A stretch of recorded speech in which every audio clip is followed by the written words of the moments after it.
Caríssimos irmãos e irmãs, a minha saudação de paz e alegria no Senhor e no Imaculado Coração de sua mãe e nossa mãe, a Virgem Santíssima. Eu hoje vi na internet um testemunho, entre aspas, de um sacerdote diocesano em Mato Grosso, que deixou o sacerdócio para se transformar em pastor evangélico esta semana.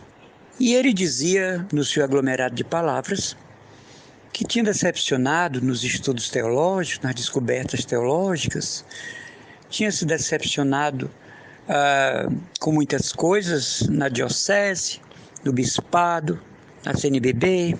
E por fim ele disse que a gota d'água do transbordamento da sua decepção foi o Papa ter aprovado o casamento entre homens e mulheres, ou melhor, entre homens e mulheres e mulheres. Então hoje ele é pastor da Assembleia de Deus, foi aceito, claro, não é? E ele dizia que tinha deixado de praticar o bem, as coisas boas, por conta da decepção com o catolicismo, sobretudo com o Vaticano. Inquestionável a sordidez de um sacerdote desse, trocar o seu sacerdócio pelo pastoreio protestante, trocar o sacerdócio, sacramento de tão grande esplendor, por um pastoreio de uma seita fundada aqui em Belém do Pará em 1910. Caríssimos irmãos, mas afora esse escândalo, esse pecado contra o Espírito Santo, digamos assim, que eu considero um pecado contra o Espírito Santo, um sacerdote deixar de ser padre para ser evangélico e pastor. Eu considero uma coisa grave, gravíssima. Quem quiser pensar diferente, esses aí que pensam no ecumenismo, que não é ecumenismo, porque no Brasil não existe ecumenismo. Existem práticas ecumênicas, mas ecumenismo não existe. Estamos longe disso. Mas eu quero falar de uma coisa, que independente da religião, independente da congregação que você faz parte, da comunidade que você faz parte, do movimento que eu e você fazemos parte, existe uma coisa chamada ética da pessoa. Eu não sou bom porque sou católico. Eu não pratico o bem porque sou cristão. Eu não ajudo o meu próximo porque faço parte de uma comunidade que tem a sua parte social. O ser bom está dentro da ética da pessoa. São valores pessoais. São registros pessoais de virtudes. É certo que no batismo recebemos as graças, para as virtudes teologais, para as virtudes cardeais, mas independente do batismo, existe isso, a ética da pessoa.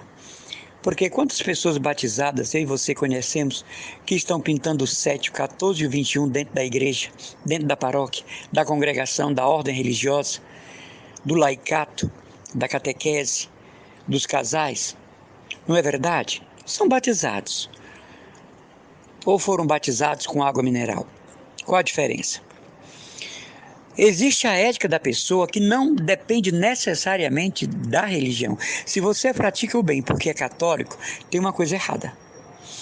Se você perdoa porque é cristão, tem alguma coisa errada. Porque nós somos, antes de ser batizados, antes de ser crismados, antes de sermos inseridos no corpo místico de Cristo, nós somos imagem e semelhança de Deus. Ou seja, Ele passou por nós e deixou sua imagem e semelhança. Quando eu escuto uma pessoa dizer que se decepcionou com o catolicismo, que decepcionou com um determinado padre, com alguma freira, com alguma monja de clausura, eu fico olhando para esta pessoa e eu tenho dó. Por quê? Porque era aquele padre que se apoiava à sua fé, à sua esperança e à sua caridade, à sua expectativa humana. E o padre não é obrigado a carregar esse jugo.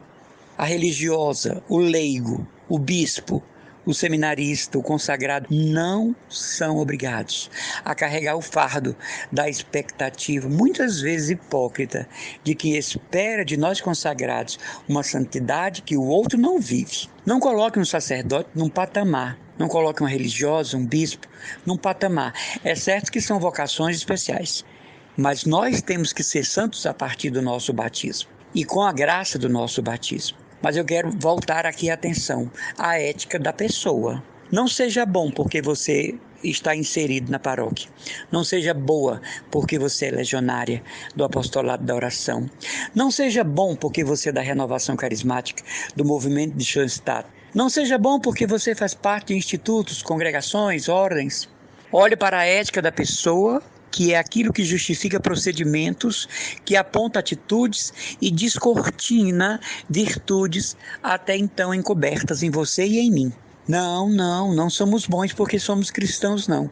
Também, e por causa de, mas existe a ética da pessoa. Existe uma espiritualidade interior que está para além da aridez, que está para além da tibieza. Você não tem dentro de você um depósito de graças guardado, que o movimento de Schoenstatt, da Mãe Rainha, chama de capital de graças? Você não tem dentro de você virtudes acumuladas para os momentos de aridez, de provação, de dúvida, chateação, decepção e revolta? Creio que sim, é preciso ter. Então eu estou na aridez, mas há uma reserva interior de graça, de espiritualidade própria, que me faz ir para a Santa Missa sem vontade, comungar sem crer, adorar sem estímulo, ler a palavra sem vontade, participar de minhas reuniões sem empenho, porque existe uma graça interior, uma espiritualidade interior. Então, meus irmãos e irmãs, aqui eu deixo essa reflexão. Nós precisamos apelar para a ética da pessoa, a ética pessoal. Senão, nós vamos estar trocando de religião como esse pobre sacerdote, trocando de roupa, não é? Ele disse no, entre aspas, testemunho que para celebrar a passagem dele para a Assembleia de Deus, ele rasgou a batina no primeiro culto na frente dos fiéis. Então, quer dizer, um blasfemador, não é?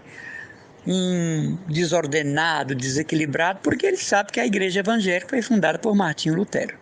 Ele sabe que se não fosse a igreja católica, os evangélicos não teriam o Novo Testamento.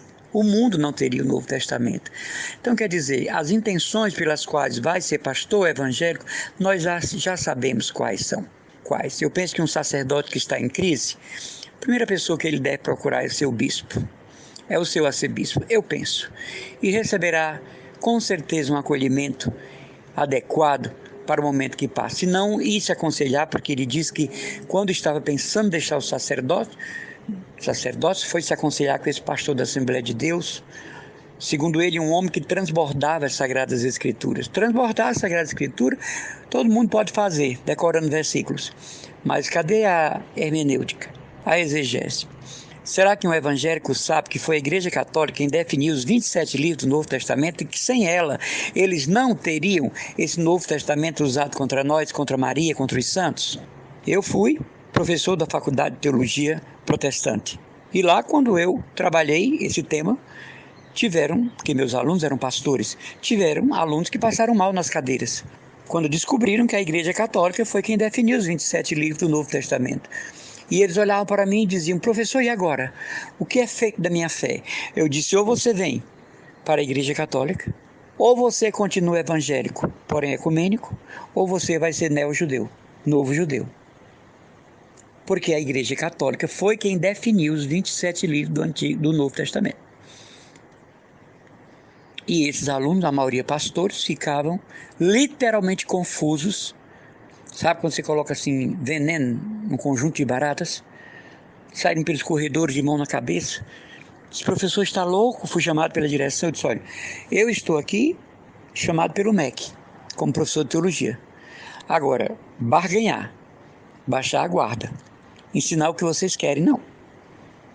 E assim continuei sendo professor quando as coisas se acalmaram. Mas a verdade cabe em todo canto. O Novo Testamento, quem definiu foi o catolicismo. E muita gente não sabe, o Martinho Lutero, ele chegou a tirar o Evangelho de João por muitos anos do Novo Testamento. Só voltou a inserir, porque na Alemanha foi o primeiro lugar onde se imprimiu, né, nas artes gráficas a Bíblia, ele recolocou o Evangelho de João, mas Lutero chegou a tirar o Evangelho de João. Caríssimos irmãos e irmãs, firmes na fé, na ousadia cristã, e nessa temática de vivermos o nosso cristianismo com muita responsabilidade. Um abraço e as orações do irmão Emanuel Maria, consagrado que sou da comunidade católica Mariana Cristo Domus, da nossa paróquia de Santa Luzia no Meireles, da nossa casa-mãe, que estamos hoje na segunda noite do Cerco de Jericó, aqui na Brigadeiro Vilela 221, Aerolândia, Rua da Pracinha. Hoje é a segunda noite do Cerco de Jericó, com o tema As Muralhas Cairão, Josué 6:20. Também nosso grupo no Imprensa Food Square, na Desembargador Moreira, toda segunda-feira, 19h, vizinho ao Colégio Santo Inácio. Venha conosco, se una a nós, venha conhecer o nosso carisma e a nossa espiritualidade.